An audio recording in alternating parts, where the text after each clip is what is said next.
vive a cor, deixa eu ver aqui, pronto. Nós já estamos pela Web Rádio Estação da Luz, a sua rádio que emana paz aqui de Natal para todo o planeta Terra, e a Web Rádio Estação da Luz, ela tem um apoio institucional da Casa Espírita de Emanuel, do Pronto Socorro Espiritual Fabiano de Cristo, do Pronto Socorro Espiritual Maria do Pão, do Grupo Caritativo São Francisco de Assis e do Movimento Espírita aqui do Rio Grande do Norte. E hoje, às 19 horas, como sempre, de domingo a domingo, nós temos o programa Estação da Luz. E hoje, como toda quarta-feira ocorre, nosso irmão lá de São Paulo, nosso querido Fábio Dionísio, nosso cadeira cativa, vai estar com a gente, dando continuidade a um trabalho que ele começou quarta-feira passada, que é a história de Santo Agostinho, um missionário do cristianismo e do espiritismo. Então eu quero dar uma boa noite ao meu amigo Fábio e também ao nosso irmão Paulo Rocha e Mário Sérgio, que hoje vão fazer o programa conosco. Meu amigo Fábio, muito boa noite mais uma vez, a parceria se faz parceira. Eu que agradeço. Muito bem, Paulo, e aí, meu amigo, como é que vai essa força? Vai muito bem, graças a Deus. Uma satisfação estar aqui novamente. Maravilha. Mário, e aí, Mário? Esse sorriso é muito... Obrigado pelo convite. Mais uma vez aqui estamos na web para falar de coisas boas, né? Falar do Evangelho, falar de homens, de espíritos imortais que realmente fazem a diferença em nossas vidas, né? Que hoje será o tema do nosso irmão com Santo Agostinho. Boa noite para Muito bem.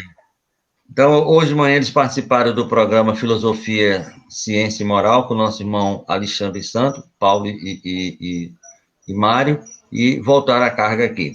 Eu queria que, Paulo, você pudesse fazer a prece de abertura, eu ia ficar muito agradecido a você.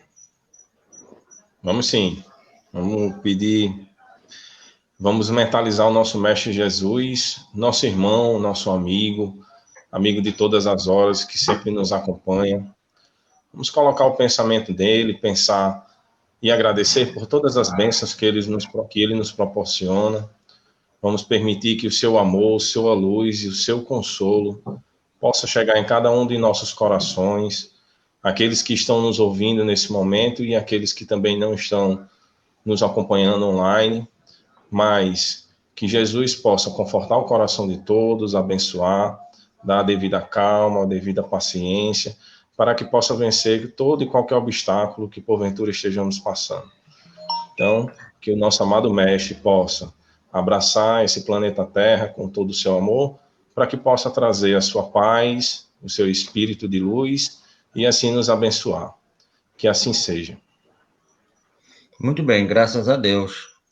Vamos pedir agora ao nosso irmão Mário Sérgio, que faça o evangelho. Você está com ele aí pronto? Como diz o outro, na ponta da língua? Está na ponta da língua aqui. Então, o evangelho de hoje está no Evangelho segundo o Espiritismo, né? No capítulo 6, ou 6, como queira, o Cristo Consolador, o jugo leve.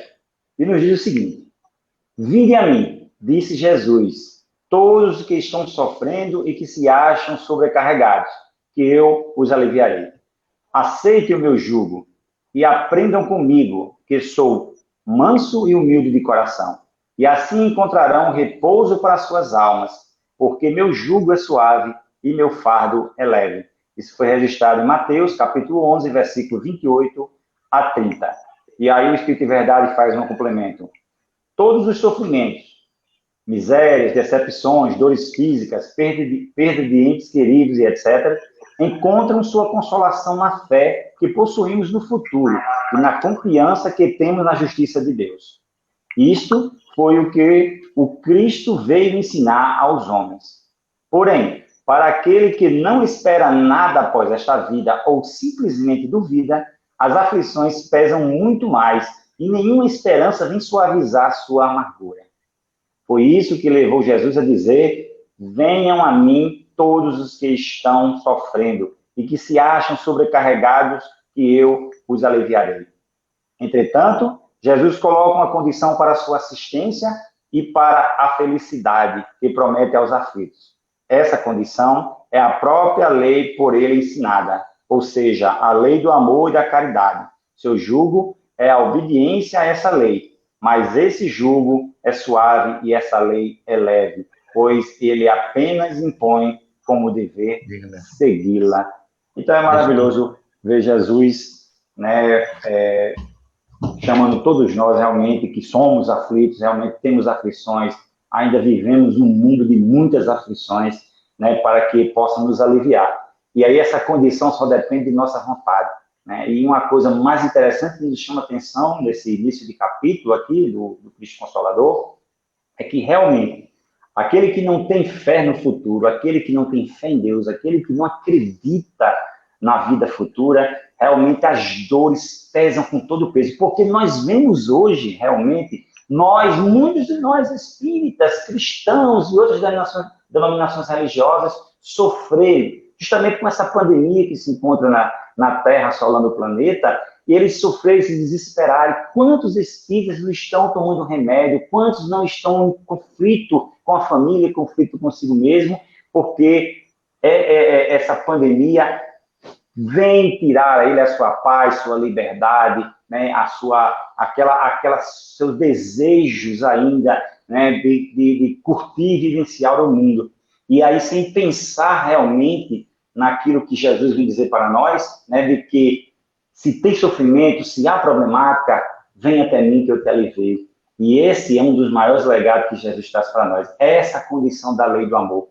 E para adentrar a lei do amor é necessário a transformação pessoal, é necessária a reforma interior, é necessário começar a abdicar de certas aptidões, de certas condições que o homem velho tem e começarmos a entrar na lei de amor que ele nos ensina através da prática de caridade para conosco e para com os outros. Isso é maravilhoso.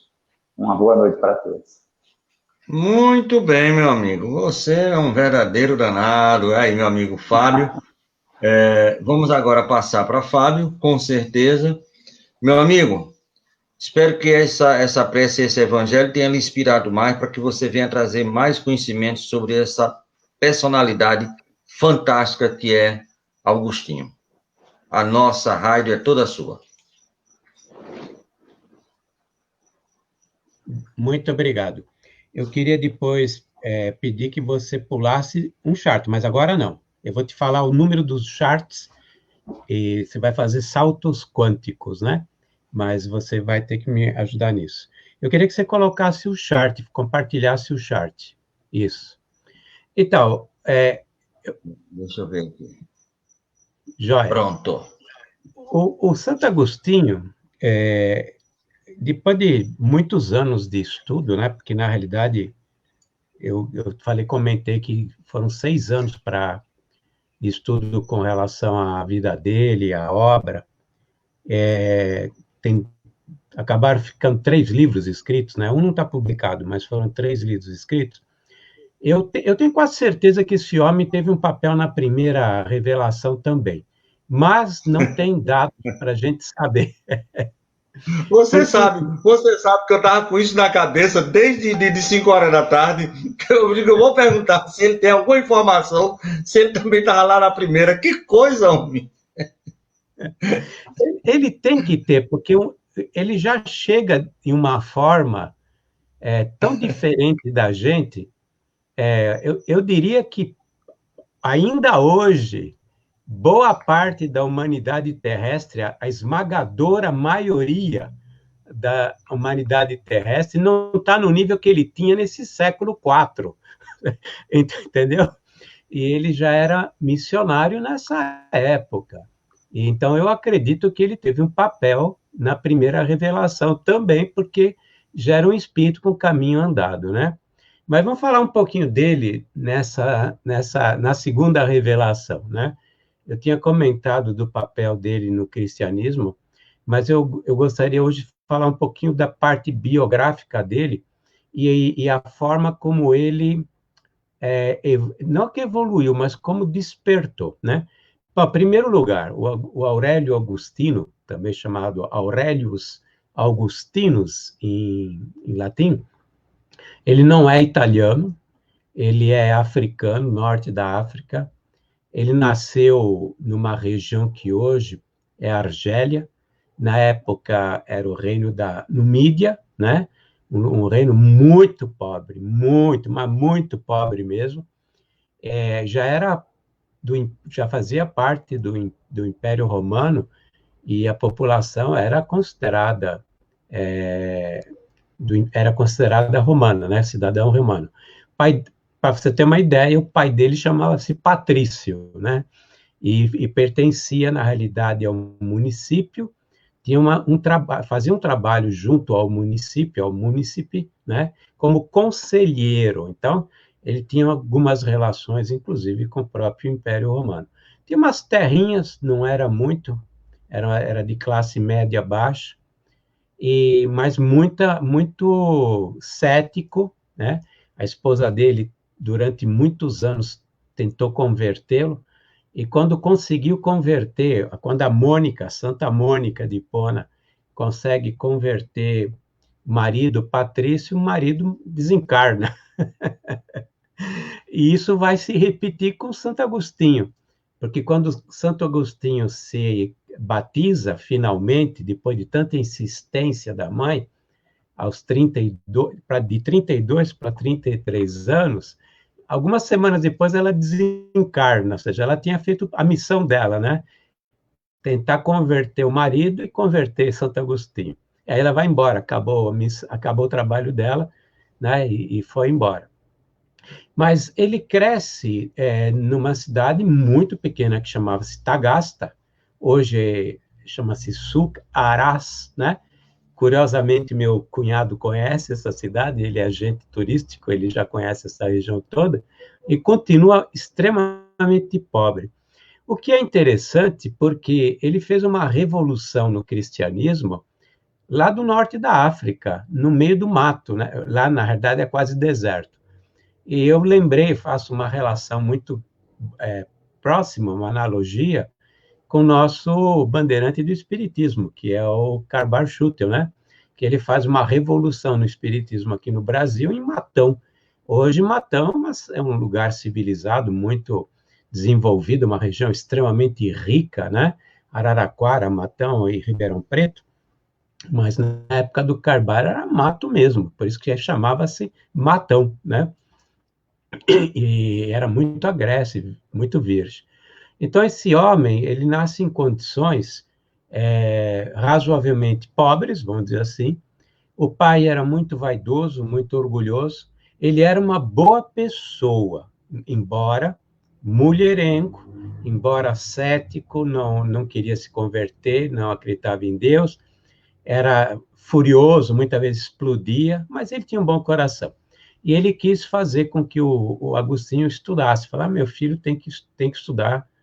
E logo cedo, aos 6 anos de idade, ele coloca uma pessoa, um literato, que era esses professores particulares, né? Na época não tinha realmente a escola formal nessas regiões, era alguém que dava aula, para que ele aprendesse as primeiras letras. Mas Santo Agostinho, talvez pela inteligência dele, ele não tinha nenhuma vontade de estudar. Faltava às aulas, tirava sarro do professor, vivia sendo castigado pelos pais, né? E assim foi andando, mas inteligente.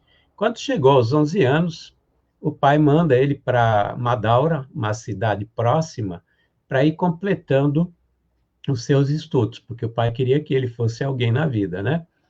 Mas Santo Agostinho continua do mesmo jeito, né? E aos 15 anos o pai tem um problema financeiro e traz ele de volta. Aí ele passa 1 ano sem fazer absolutamente nada, exceto o quê? Aprontar. Ele aprontava. Ele gostava de jogo de azar, e para ele ser aceito com os mais velhos, ele levava propina, roubava objeto em casa, levava para o jogo, assim deixava ele jogar aquele negócio das casquinhas, né, com a pedrinha dentro das 3 casquinhas, coisa e tal. Ele adorava aprontar, tanto que tem o caso famoso dele, em que foi registrado até por um professor de direito aqui no Brasil, né, o Reale, de que ele roubava as peras, roubava as frutas de um sítio vizinho, só pelo prazer de roubar, depois ele nem comia, ele jogava fora, ele sentia o prazer de fazer isso. E já era mulherengo, né? Ou seja, ele já corria atrás de uma saia. Aí o pai desencarna aos 16 anos, o Agostinho aos 16 anos, mas Jesus tudo faz Jesus, o projeto de Jesus é perfeito, né? Então tem um parente romaniano que adota o Santo Agostinho, percebe o potencial de Santo Agostinho e começa a ajudá-lo no estudo. E manda para Cartago. Cartago, que ainda era muito famosa, né? Apesar de já ter perdido e ser invadida e ser parte do Império Romano, era uma cidade muito grande, né? A mesma Cartago das 3 guerras púnicas com o Império Romano. E lá ele vai estudar oratória porque ele era muito bom com a língua, né? Com a boca. E ele pretende utilizar da eloquência para ganhar dinheiro e para ser famoso, porque ele tinha muito disso, né? Ele queria ser famoso, ele queria ganhar dinheiro, ele tinha toda essa parte dele, né? E quando chega em Cartago, ele tem 17 anos, né? Ele se associa a uma mulher que ele gosta muito, e realmente ele gosta muito dessa mulher, era uma concubina, e tem um filho, ou seja, entre 16 e 17 anos, exatamente ele não tinha 17, ele estava entre 16 e 17, ele tem um filho com a concubina e coloca um nome até muito curioso ao filho, chama ele de Adeodato, né? O nome do filho é Deodato. E Adeodato, em latim, significa enviado por Deus, né? Ou seja, ele apronta e depois ainda fala que foi Deus que enviou o filho, né? O Adeodato. O Adeodato também é um espírito muito inteligente. Ele vai ter uma vida curta, vai ter uma reencarnação também só de 16 anos, não mais do que 16. Mas ele mostra o brilhantismo porque uma das obras do Santo Agostinho é um diálogo entre ele e o filho. O filho devia ter 15 anos. E tem um nível filosófico esse diálogo que mostra o preparo do garoto com 15 anos, né? Bom, eu estou contando tudo isso porque depois eu queria que você pulasse para a página, o slide 104. E eu vou aguardar você pular para o 104. 104.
Aí, tá aí, joia. Obrigado, Tavares. Você vê como é grande o seminário, né? São, acho que 300 Meu páginas. amigo, o dedo aqui tá com cãibra. Depois eu vou pedir que você pule para o 274. Estou brincando, estou brincando. Bom, então ele, aos 17, ele está lá em Cartago, associado com uma mulher. Ele nunca fala o nome dessa mulher e ele voltará a fazer isso com pessoas muito próximas.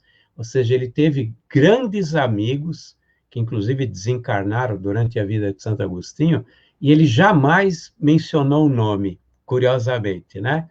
era uma característica pessoal dele. Então, ele nunca fala, né?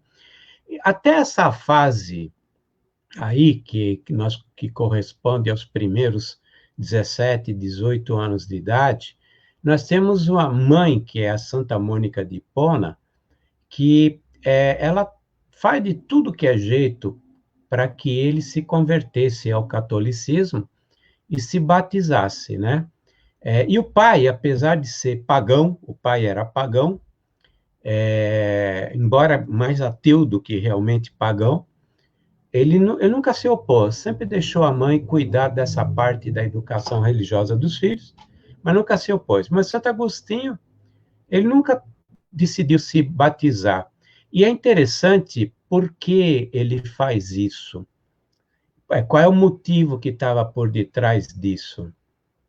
Ele não estava realmente convencido de que encontraria as suas respostas no catolicismo ou na religião. Ele, desde infância, apesar de ser traquina, apesar de ele sempre correr atrás do rabo de uma saia e assim por diante, ele sempre se perguntava por que isso acontecia com ele, né? Qual era o motivo de ele ter essa luta interior entre o bem e o mal.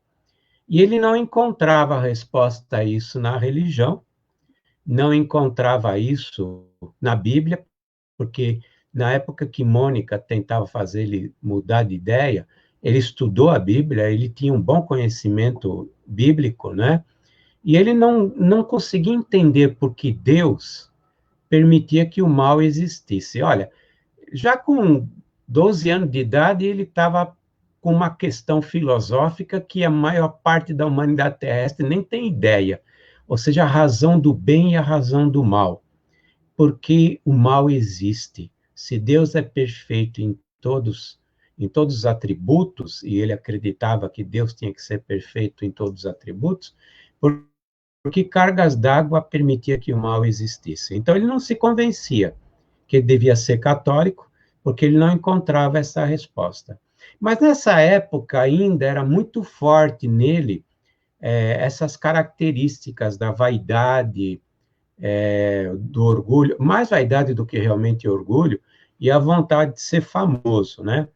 Tanto que ele vai ensinar na universidade, ele é brilhante, né? Ele chega a ser professor de eloquência na universidade, ele estuda, se torna, na época não existia exatamente o advogado, mas ele começa a defender causas, e ele tinha um prazer de pegar causas de pessoas culpadas para ele poder vencer o promotor e ganhar contenda, né? Depois ele se arrependeria disso, lá na frente ele se arrependeria de ter salvo muitas pessoas que ele sabia que eram criminosas.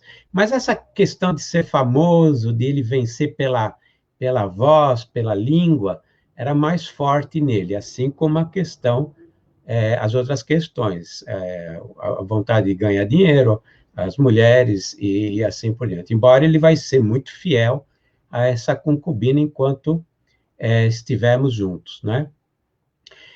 Aí, nessa época, quando ele chega aos 19 anos, premido pela necessidade do estudo, de se tornar cada vez mais eloquente, ele precisou estudar os filósofos gregos, né? Toda a filosofia era de Platão, do neoplatonismo, toda a filosofia, todo o pensamento do mundo ocidental seguia Sócrates e Platão. E ele tem os primeiros contatos com Cícero e se apaixona pela filosofia. Cícero não é propriamente um filósofo, dizem que ele era um bom contador de casos de filósofo, né? Alguns dizem que ele é um filósofo romano, outros dizem que apenas ele gostava de falar da filosofia dos outros, né? Mas ele se apaixona, e se apaixona justamente por causa das questões na filosofia, entre a fé e a razão, a luta entre o bem e o mal, né? São coisas que ele vai buscar respostas, mas ele não encontra respostas lá. E ele volta e diz, né? Ele desiste do estudo da filosofia e de Cícero, inclusive, e ele diz, não encontrei Jesus, né? Olha, para quem estava distanciado da religião, a grande frustração na filosofia para ele foi exatamente a questão de não encontrar Jesus nesses filósofos socráticos, né, da época da Grécia. E ele retorna ao estudo da Bíblia, porque ele quer encontrar as razões entre fé e razão, ele quer encontrar respostas a respeito do bem e do mal, e assim por diante. O que eu estou querendo mostrar é que o Santo Agostinho, na verdade, na vida que ele teve, ele sempre teve uma luta intestina na busca do que era certo, na busca de Deus, na busca da consistência de viver de acordo com o que ele acreditava. Então, enquanto ele acreditava de um jeito, ele viveu de um jeito. Na hora que ele mudou, ele viveu de outra forma, né? Mas ele se frustra novamente com a Bíblia em função de todas as alegorias e coisas que não eram racionais. Isso no século IV, né? Para ele não era racional. A história de Adão e Eva era história de carrochinha e assim por diante. E aí ele encontra um grupo, os maniqueístas, que tinham encontrado uma resposta muito interessante para as questões do bem e do mal. Os maniqueístas, eles pensavam o seguinte, que o universo era regido por duas grandes forças, equivalentes em poder. Deus, que era a luz, o bem, e o mal, que era a matéria, né, que era a nossa origem material. O espírito, nós como alma, fazia parte do bem, oriundos da criação de Deus. Mas a matéria era a origem de todo o mal. Isso foi uma resposta interessante para ele, e ele vai buscar no maniqueísmo, e durante 9 anos ele permanece como maniqueísta, porque isso seria um problema muito sério para ele como católico, quando ele se tornou realmente católico, e ele depois se frustra. Ele se frustra pelos mesmos motivos que a gente estava falando antes, a respeito dos movimentos religiosos, né? Ele percebeu que os maniqueístas também tinham aquele alto clero, o alto clero, cheio de interesses, entendeu? Então, os maniqueístas, eles tinham dividido em 2 castas as pessoas.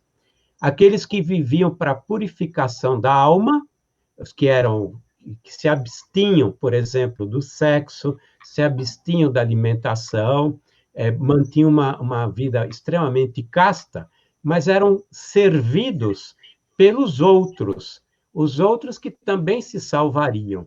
Mas a segunda categoria tem que sustentar a primeira. Olha como é inteligente o homem, né? O inteligente. E ele percebe que, na realidade, era um bando de oportunistas. Hã? Não é de hoje, né? Mas nós temos hoje. Perguntas. Se você quiser responder, o cabo aqui está querendo perguntar. Posso botar? Pode fazer. Pode. Deixa eu ver aqui. Júnior, nosso cadeira cativa aqui de Parnamirim, ele pergunta assim, quais os reais motivos dessa mudança de Agostinho para Santo Agostinho, né? Do corredor de saia para usar uma saia, né? Afinal, ele era bispo, né? Quais dentro da sua visão, eu acho que é isso que o Júnior está perguntando, que fez essa mudança. Eu estou respondendo essa pergunta desde o começo, ainda não terminei, né? Eu queria mostrar essa mudança, eu queria mostrar onde é que ele vai chegar. Então, apesar de ele ter todas essas necessidades de reforma íntima, ele viveu consistentemente em busca da verdade, né? Então, ele buscava as razões para entender por que ele era dessa forma. Mas, infelizmente, a carne era fraca, e o maniqueísmo reforçou essa questão da carne. Mas aí ele desiste, porque ele vê uma cacetada de pessoas que, na verdade, estavam muito mais interessadas em serem servidas do que ser servos, né, do que servir, né? E ele desiste do maniqueísmo e, curiosamente, ele se torna cético. Ele fala, através da razão, eu não consigo responder às questões da busca da minha fé. Eu não consigo responder essas questões primordiais da minha vida. Ele se torna cético, né? O ceticismo, na realidade, é um movimento que diz o seguinte: se eu não sou capaz de ter minhas respostas com as sensações, ou seja, com as coisas materiais, não há por que eu acreditar naquilo que não é tangível. Então, se eu não consigo responder concretamente todas as minhas perguntas, não vai ser através da fé, que não é raciocinada. Ele busca, principalmente, a fé raciocinada. Olha só, o que Kardec teria conseguido, graças ao Espírito da Verdade, em 1855 para frente. Ele está buscando conciliar a fé raciocinada. E como ele não chegava racionalmente à fé, ele não conseguia se associar com nenhum credo, ele acreditava em Deus, mas não se associava. Ou seja, era um homem que já no século IV estava buscando a fé raciocinada. Então ele adota o ceticismo porque ele fala assim, pela razão eu não consigo chegar à fé, desisto. Nessa época, curiosamente, ele estava muito aborrecido com os alunos dele. Ele estava lá em Cartago, ensinando, e os alunos tinham o costume de fazer o seguinte, quando chegava no final do mês, para não pagar o professor, mudava de professor. Então, no mês seguinte, estava em outro professor. Depois, daqui a 11 meses, voltava. E passava mais um mês e assim por diante. E ele fala assim, eu não aguento mais isso, né? A educação, né? Ou seja, não mudou muita coisa a educação. Então, ele fala assim, eu vou para Roma, porque em Roma está o imperador lá perto, né? E estando o imperador perto de Roma, em Roma, aliás, ele fala, pelo menos eles devem ser mais disciplinados. E ele pede essa transferência, curiosamente, ele conseguiu, ele era muito inteligente, conseguiu essa transferência através de um maniqueísta, e vai para Roma e se decepciona, porque ele percebe que é exatamente a mesma coisa em Roma, né? Aí ele vai para Milão, ele fala, eu vou usar da minha oratória, eu vou ganhar dinheiro com a minha oratória, o imperador tinha mudado para Milão, então eu vou perto do imperador, vou me miscuir para ver se eu faço os discursos do imperador, e é verdade, ele fez. Só que quando chegou em Milão, Jesus já tinha preparado a armadilha para ele. Ele encontra Santo Ambrósio, e ele se impressiona, o Santo Ambrósio é um doutor da igreja, né? Só que o Santo Ambrósio, ele tinha a característica de dar o poder à igreja pelas vias políticas. Então, ele era o segundo homem mais forte do Império Romano, e ele já tinha conseguido conversar. Bom, mas Santo Ambrósio, ele fica muito impressionado com Santo Ambrósio. Fábio, deixa eu te fazer uma pergunta que é uma curiosidade muito grande. É real aquela pergunta que um aluno fez para Santo Agostinho, o que é que Deus fazia antes de criar o universo, ou isso está mais nas lendas? Não. Mas foi real essa pergunta, e a resposta que mais ou menos o pessoal me passou, isso nos seus estudos é um fato? Desculpa, quando você falou os alunos, me veio essa pergunta à cabeça, me desculpe. É verdade. Ele tem um dos livros, A Cidade de Deus, que ele fala do que teria sido antes. Então, ele diz que, na realidade, Deus, ele criou o tempo no momento em que fez a sua criação, que antes desse tempo não existia nada. E o tempo, e o espaço, e a criação veio a partir desse momento. Então, antes disso, Deus estava concebendo a criação. Então, o que é que Deus estava fazendo? Isso faz muito sentido, porque, na realidade, ele tinha o conhecimento de Sócrates e Platão. Sócrates, né?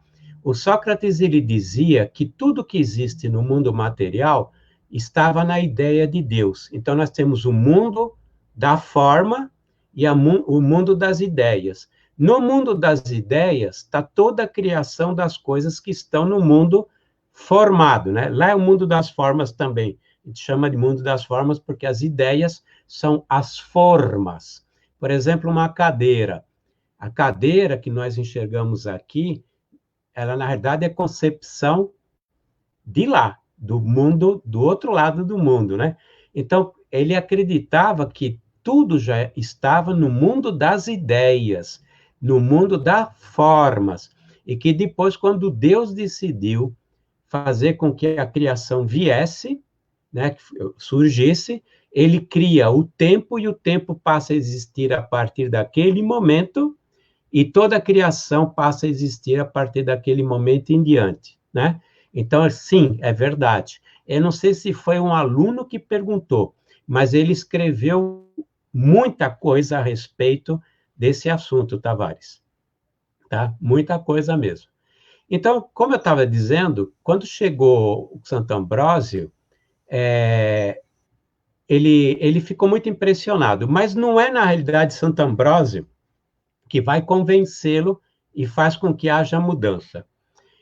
Nessas alturas, você imagina um homem com esse cérebro e com esses questionamentos, como é que vivia transtornado, entendeu? Ele percebia, isso é normal, porque existe a consciência. Ele sabia que o que ele estava fazendo era errado, mas a carne era fraca, né? Entre aspas, né? Mas vivia naquele transtorno. Eu tenho que mudar, mas eu não encontro motivo para mudar. E tem um dia que ele está extremamente transtornado, está na casa dele em Milão, está no jardim da casa, e ele está vasculhando as epístolas de Paulo. Está olhando lá. E ele ouve uma voz de uma criança. E a criança fala, toma e lê. Ele olha para os lados, não vê ninguém. E a casa não tem muro, né? Ele olha para a rua, não tem ninguém. E ele ouve de novo a criança falar, toma e lê. E ele vai procurar, não acha nada, isso, aquele outro, e pela terceira vez, a criança fala, toma e lê.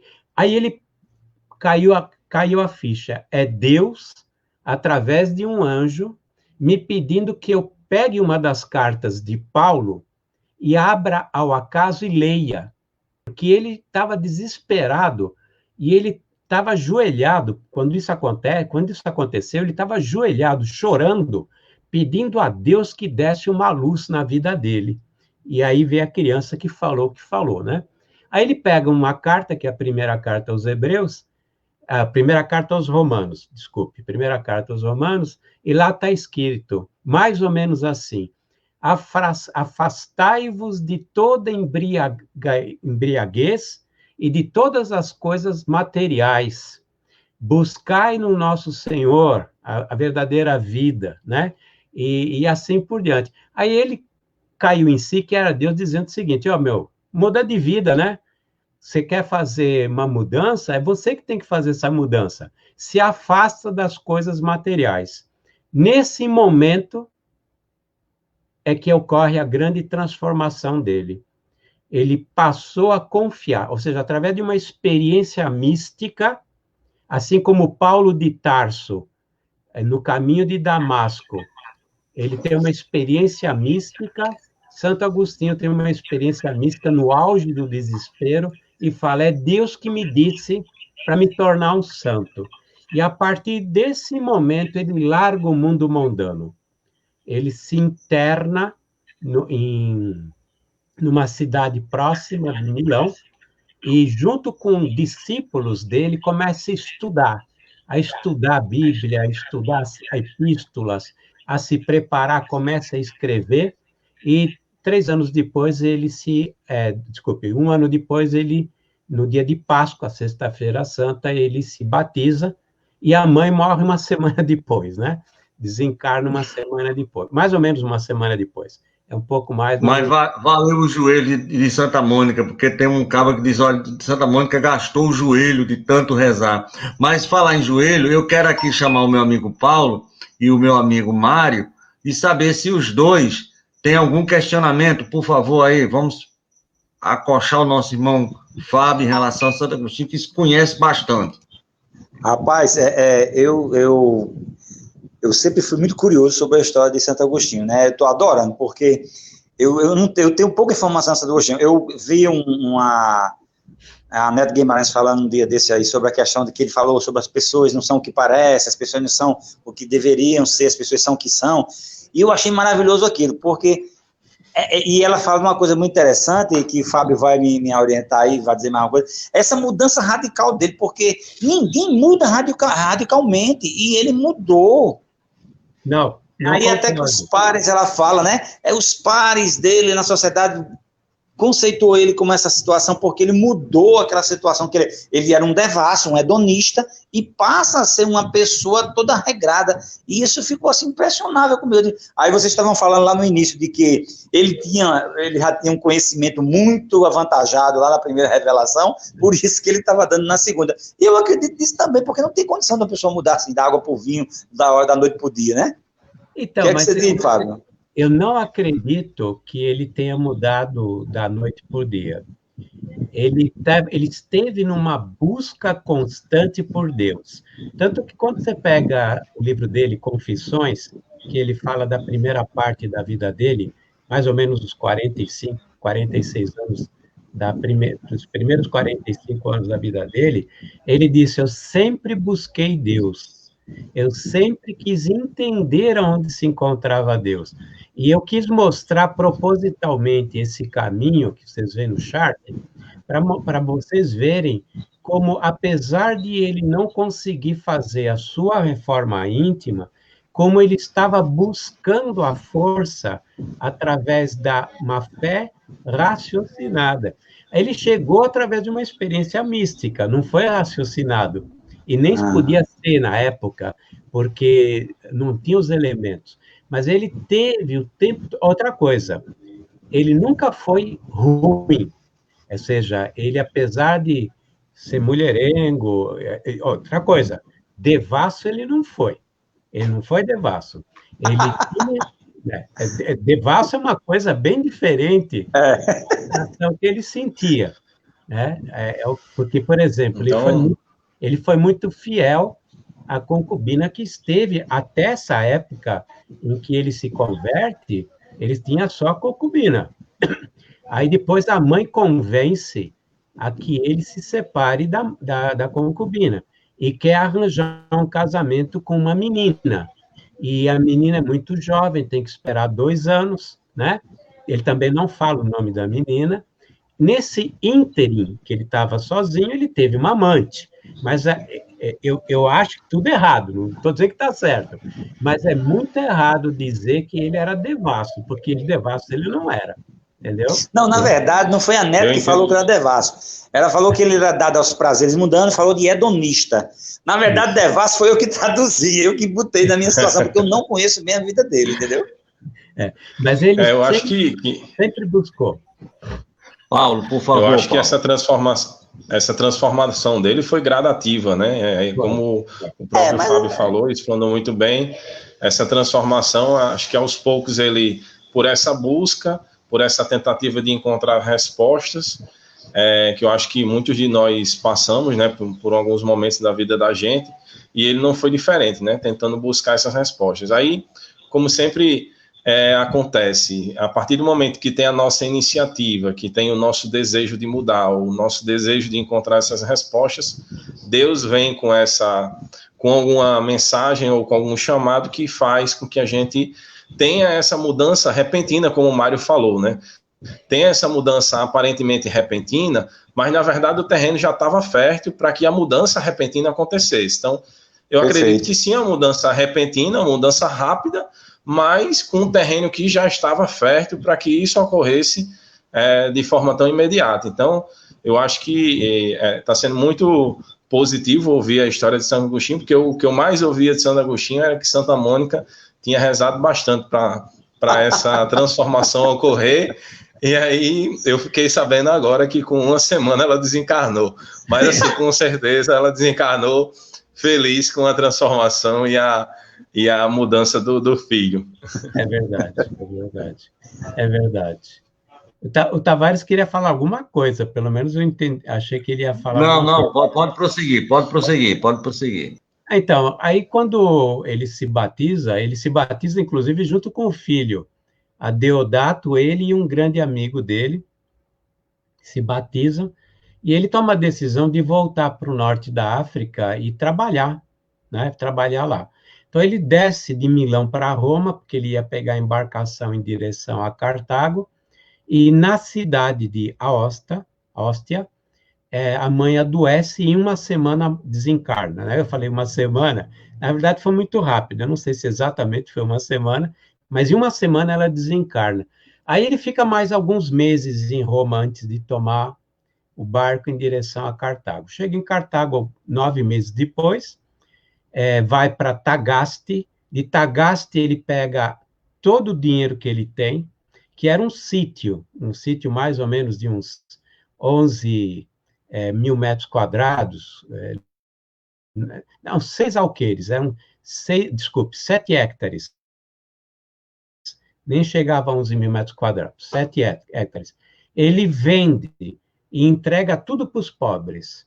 E ele vai e funda um cenódio, ou seja, ele funda o primeiro convento agostiniano.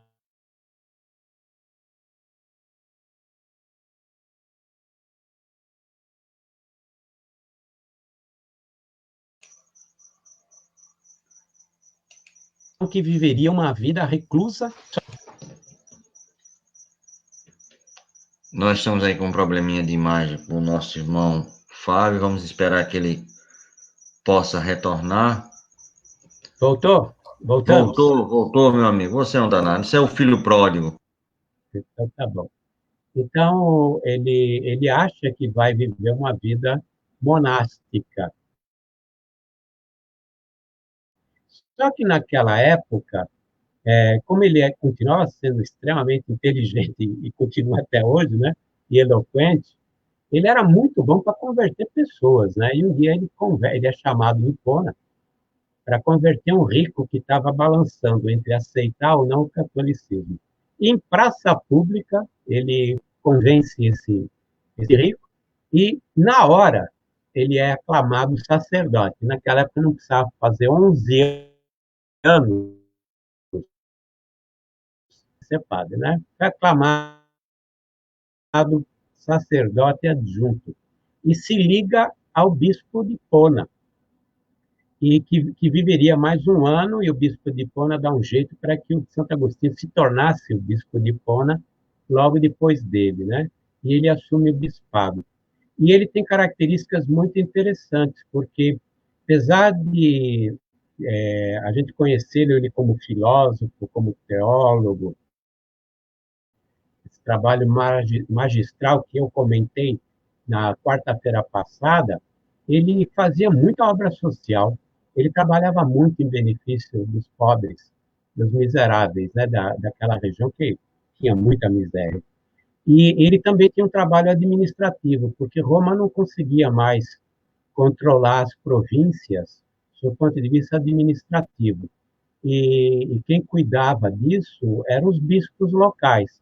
Na África, no norte da África, chegou a ter 400 bispos. Chegou no fim da vida, no fim da reencarnação de Santo Agostinho, cheguei a ter 400 bispos. E eles eram que cuidavam da parte administrativa, principalmente do judiciário, né? Então, ele levantava de manhã cedo, fazia a parte pastoral, que era a missa, o sermão, e ia lá no comune, né, para poder cuidar das causas. Por exemplo, o sitiante que ia se queixar que o vizinho roubou a galinha, e aí tinha aquelas contentas todas, né? Que o cara mexeu no morão da cerca, deslocou 1 metro. Você imagina o Santo Agostinho, que revolucionou esse planeta, tendo que cuidar dessas coisas prosaicas. Mas ele fazia, e fazia direito. Aí, quando chegava à noite, à tarde, ele voltava para a parte pastoral, a parte relacionada à sua comunidade, né, pastoral. À noite, quando chegava de noite tarde, tipo 9 horas, 10 horas da noite, ele se dedicava a escrever. Esse homem escreveu 272 livros, 92 obras, consolidando 92 obras, né? Tem obra, né? Eu tenho algumas dele aqui, como, por exemplo, o Tratado do Evangelho de São João, que é um tratado a respeito do Evangelho de São João, tem 1.400 páginas. O Evangelho de João é pequeno, é um dos menores que existe, né? Dos 4 sinóticos, né? Ele é um dos menores, né? Os 4, desculpe, canônicos, né? Os 4 canônicos, ele é um dos menores. E ele escreveu um livro de 1.400 páginas. O Cidade de Deus, os meus 2 volumes de Cidade de Deus têm 1.000 páginas, né?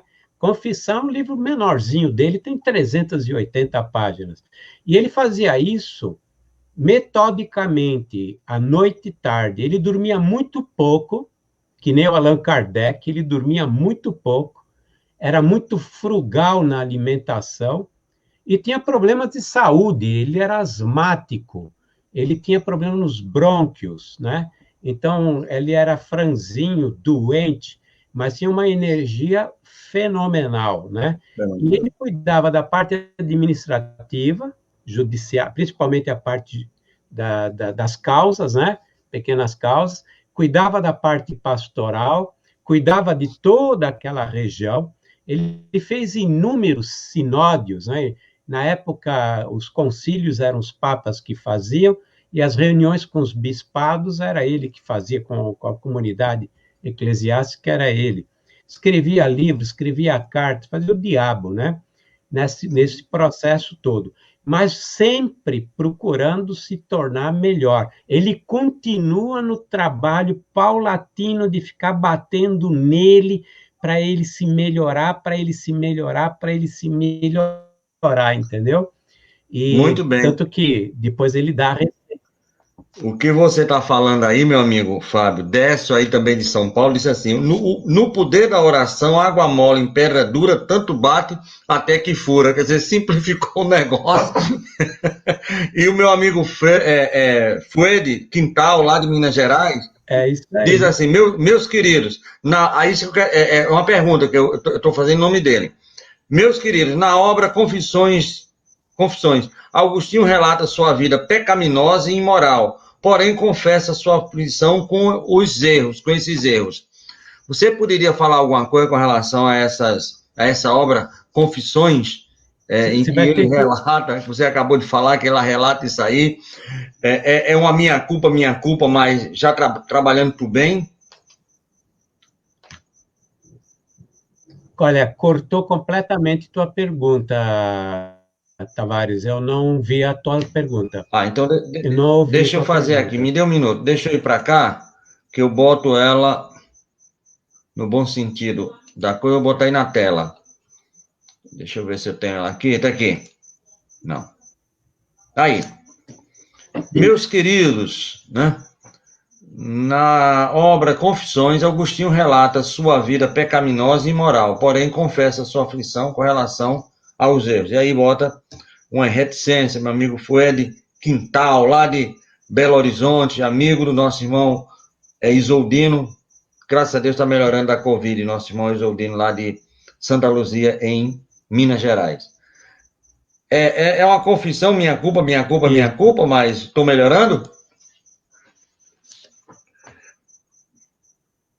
Eu diria que o aspecto biográfico é o menos importante. O grande objetivo dele, principalmente mostrar a procura dele por Deus, mesmo por caminhos tortuosos. E ele faz uma confissão dos erros que ele comete. Ele faz isso mesmo. É uma meia-culpa. Mas ele mostra como é que foi a busca dele por Deus.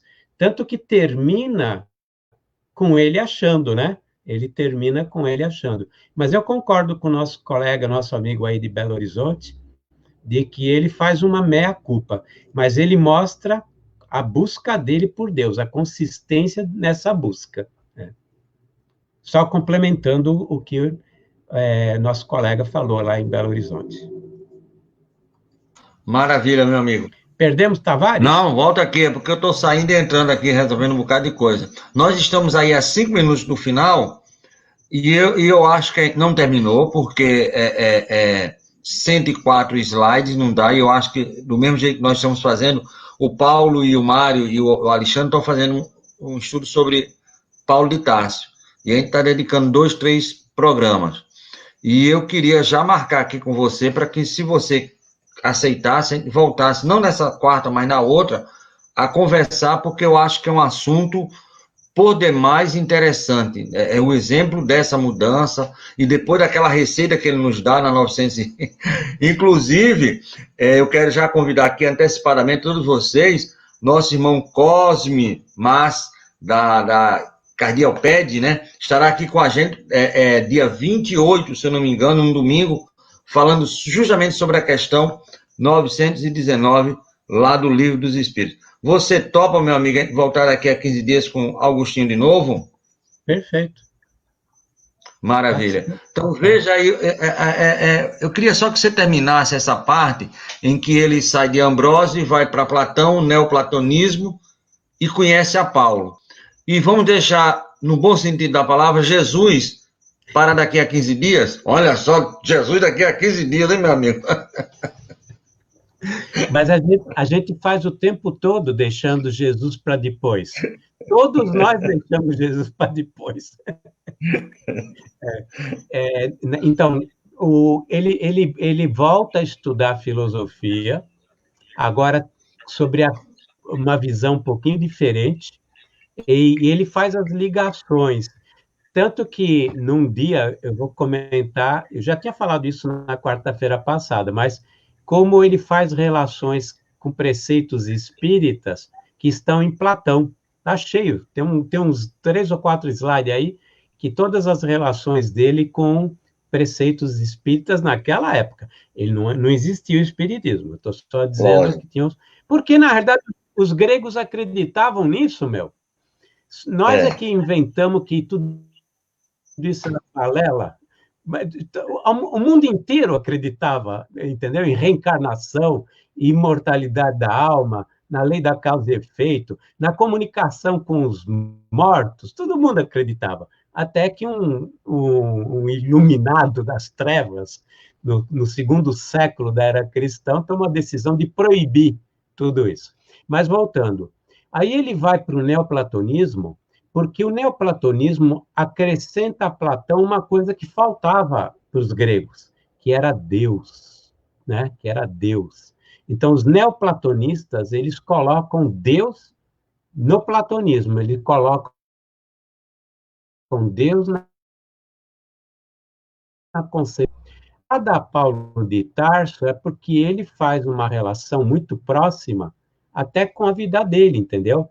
Paulo não foi, não teve as características dele, mas Paulo também foi um azogue, né? Ele acreditava naquilo que acreditava e o mundo que se explodisse, né? Quando ele tomou a decisão de defender a lei mosaica, ele queria matar até Jesus, né?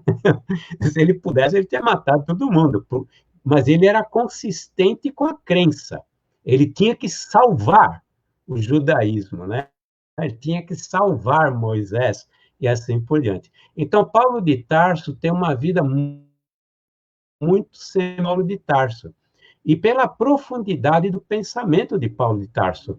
Quando você pega as epístolas, quando você pega, vocês estão tendo isso, Paulo de Tarso não era uma pessoa mediana, intelectualmente falando. Era um homem extremamente preparado, muito inteligente, muito profundo, né? Muito profundo. Então, ele tem uma ligação com Paulo de Tarso, primeiro porque Paulo dá um elemento importante para ele, né? Na primeira carta aos Romanos, no capítulo 13, versículo 13, né? Esse número parece que dá azar, mas dá uma sorte danada, né? Ele consegue, ele faz essa relação. Aí eu vou parar e pedir para Jesus aguardar 15 dias, tá bom? Olha, bom não tá, né?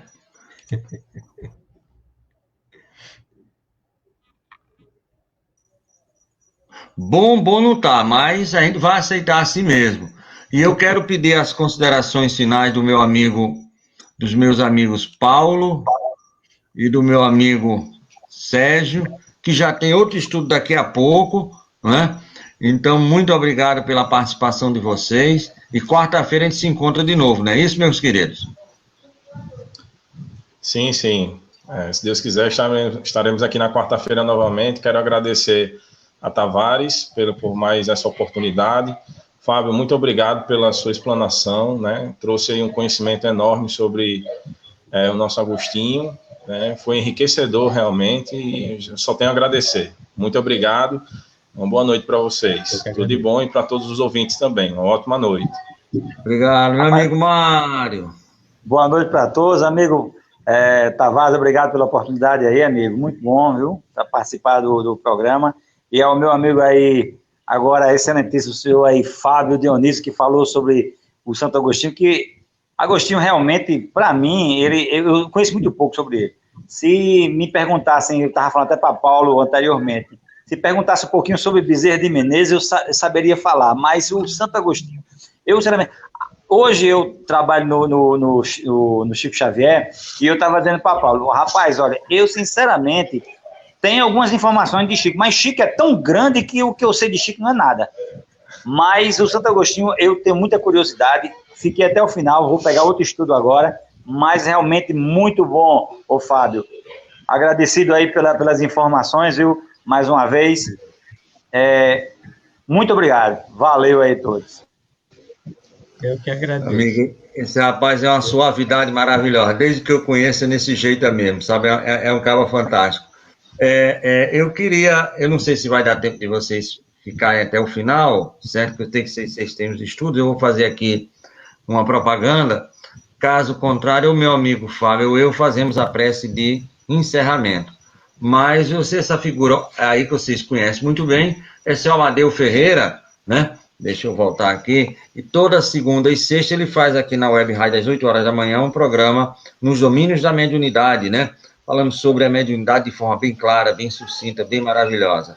O nosso irmão Nertan Jucá e a turma lá da Zona Norte, da CRENOR, faz um programa conversando sobre o Espiritismo toda terça e quinta. E a turma do meu amigo Alexandre Santos, que é justamente o Paulo e o Mário, né? Toda quarta-feira aqui, Filosofia, Ciência e Moral, estamos falando sobre Paulo de Tarso, hoje falamos sobre Abigail, sobre Estevão, sobre aquela transformação de Saulo para Paulo, e vamos continuar. Toda terça, quinta e sábado nós temos o programa O Eco de Além Túmulo, né? Essa quinta-feira agora nós vamos ter o programa vai ser Pense em Deus Primeiro, né? Uma mensagem muito bonita do nosso querido Francisco de Paula Cândido, do nosso Chico Xavier. Deixa eu sair aqui mais para frente. Hoje nós tivemos esse rapaz aí falando sobre Santo Agostinho, nosso querido Fábio Dionísio, nosso cadeira cativa. Amanhã volta o nosso irmão Alexandre falando sobre o Código Penal da Vida Futura, que está no livro Céu e Inferno. Na sexta-feira, os nossos irmãos lá de Las Vegas, né, vai estar fazendo um estudo sobre o Evangelho segundo o Espiritismo, capítulo 16, Seres Perfeitos, o Homem de Bem. Isso na sexta. E no sábado, esse rapaz bonito aí é o André Peixinho, que é presidente da Federação Espírita lá da Bahia. Vai fazer esse tema, a Bahia de todos os santos e de todos os espíritos, porque eu nunca vi tanto espírita famoso, só São Paulo tem mais do que a Bahia, né? Olha só, pronto, chega com um sorriso, olha, falar de São Paulo, né? Caia Schubert que me diga, né, meu amigo? Tá certo. No domingo, nosso irmão Ferreira Xixi, o Francisco Ferreira e Dona Alice, lá do Centro Espírita Dr. Juca de Areis, vai estar aqui com a gente falando sobre mediunidade nos seus diversos aspectos. Na segunda-feira, nossa Núbia Cavalcante, do Irmã Cheio, Dona Joana de Ângeles, vai estar estudando o livro A Caminho da Luz. Na terça-feira, nós teremos o nosso irmão Alexandre Luzirdi e José Vanderlei vai falar sobre a ufologia e a espiritualidade na atualidade. No sábado, a nossa irmã Vanessa, lá dos Estados Unidos, no sábado, na quarta, em substituição ao nosso irmão, só essa semana, Fábio, nossa irmã Vanessa, lá dos Estados Unidos, ela vai estar falando conosco. Ela tem uma rádio espírita, chamada Rádio Allan Kardec, a maior rádio espírita da América é a dela, né? Uma grande divulgadora lá nos Estados Unidos.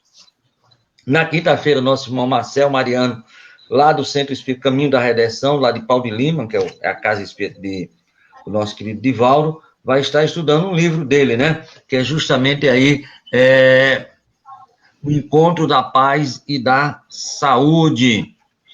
Sexta-feira nós não temos... Ó, tem um caboclo aí de Matão. Você falando em Matão, não sei se você conhece. O Orson Peter, caba bomba. Pense o caba para conversar. É quase 2 horas conversando aqui. Né? Lá da comunidade espírita Caibá Schubert, de Matão, São Paulo. Tá, mas eu não vi um espírita para não conversar muito, um espírita. Não tem. Sábado, dia 20, Jadel Calel vai estar aqui com a gente de novo. Fez um trabalho muito bonito sobre Emmanuel. No domingo, o pessoal lá da Federação Espírita do Pernambuco, a nossa Cristina Pires e a Ana Maria e o Washington estarão aqui com a gente. E aí, nossa Sandrinha Borbe, nossa Assis Pereira vão estar aqui fazendo um estudo sobre o livro Paulo Estevão. Nossa Sandra Borbe e nossa Assis Pereira aqui da Federação. Eu não sei se você conhece, o Fábio, é o Maurício Cury, lá de Brasília, vai também estar aqui com a gente dia 23. Deixa eu ver se eu tenho... Sim, esse aí, ó. O Ulisses De Angelo, né? De Bertioga, aí pertinho de você, vai estar aqui com a gente falando sobre o movimento espírita na atualidade.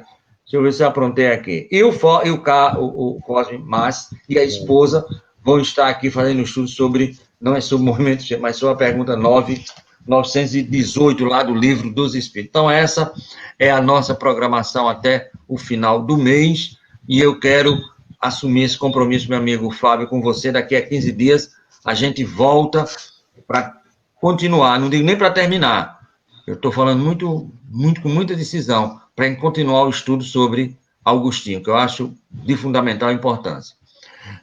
Quem gostaria de fazer a prece final? Eu posso fazer, Tavares. Posso. Então, meu amigo. Lá no nosso evangelho, o Alexandre está comandando lá, eu e Paulo, quando terminar aqui, entra lá normal. Maravilha. Então, muito obrigado pela sua anuência aí. Muito obrigado. Fabão, obrigado a todos vocês. Paulo, muito obrigado. Obrigado, gente. Muito obrigado. Então, meus amigos, meus irmãos, de todos os recantos desse mundo, né, que essa rádio maravilhosa, nesse momento, vamos amenizar as nossas emoções e dirigir nosso pensamento ao nosso Criador, Deus, nosso Pai, ao Mestre Jesus, que interceda por nós nesse momento, para que Ele, nesse momento, possa, através do seu influxo de luz, de amor, de paz, harmonia, trazer para todos nós a alegria de sabermos que somos eternos, a alegria de saber que Deus existe, a alegria de professarmos essa doutrina maravilhosa, qual é o Espiritismo, tão consoladora porque esclarecedora, e também pedir para todos aqueles que sofrem, para aqueles que não creem, para todos eles que nesse momento transitam nessa jornada no planeta Terra, possam receber as energias maravilhosas de paz, de amor, que Jesus tem dado a todos nós, desde o momento da criação desse planeta, desde o momento em que ele se tornou um filho maravilhoso de Deus. Então, que Jesus possa nos abençoar, nos orientar e sempre usar de sua misericórdia para todos nós, que ainda somos tão imperfeitos, muito imperfeitos, e que merecemos, ou que ainda temos, como filhos de erros, muito a resgatar, e através dessa doutrina maravilhosa, da reencarnação, possamos cada vez mais aproveitar o máximo possível da nossa existência, para podermos ser também um excelente filho de Deus, como ele o é. Muito obrigado a todos, que Deus e Jesus abençoe a todos nós, hoje e sempre. Muito obrigado. Nós é que agradecemos, meu amigo Fábio, meu amigo Paulo, meu amigo Mário, aquele abraço fantástico, maravilhoso. Meu amigo Fábio César Perry, ex-presidente da Federação Espírita Brasileira, estava ali ouvindo, viu, meu amigo? Seu amigo e meu amigo César, graças a Deus, grande trabalhador, E um grande especialista em Paulo. Ele é um grande especialista em Paulo. Eu estou tentando trazê-lo aqui para o programa, viu? E traga-o. Muito obrigado, hein, querido? Sucesso. Até amanhã, se Deus quiser. Muito obrigado. Deus quiser. Até mais. Tavares, Até logo.